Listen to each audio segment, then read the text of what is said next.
Sementara itu, kondisi jalan lintas Sumatera yang rusak menjelang arus mudik Lebaran disikapi oleh Polres Oku Timur dengan melakukan penambalan di sejumlah ruas jalan yang rusak tersebut.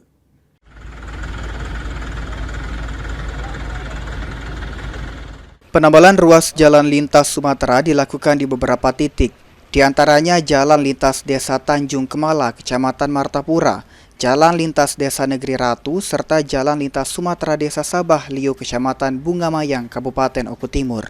Penambalan jalan ini dipimpin langsung oleh Kapolres Ogan Komering Ulu Timur, AKBP Adik Listiono. Aksi ini merupakan wujud komitmen Polri dalam mendukung kebijakan pemerintah pusat sekaligus memperkuat kolaborasi antara kepolisian dan stakeholder, serta masyarakat dalam menciptakan lingkungan yang bersih, aman, dan kondusif. ASRI itu sendiri singkatan dari Aman, Sehat, Resik, Indah. Nah, program ini digagas oleh Presiden Prabowo Subianto.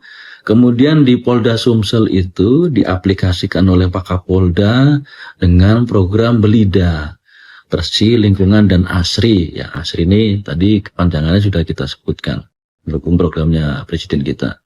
Kemudian di Polres Oku Timur itu diejawantahkan, dan beberapa Polres juga diejawantahkan dengan kegiatan penambalan jalan-jalan yang berlubang.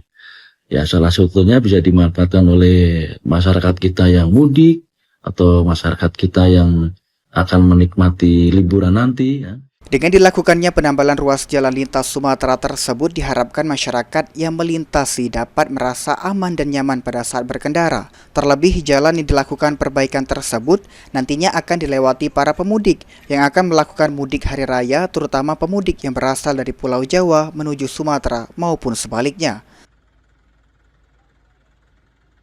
Francisco Arikarwana, PAU TV.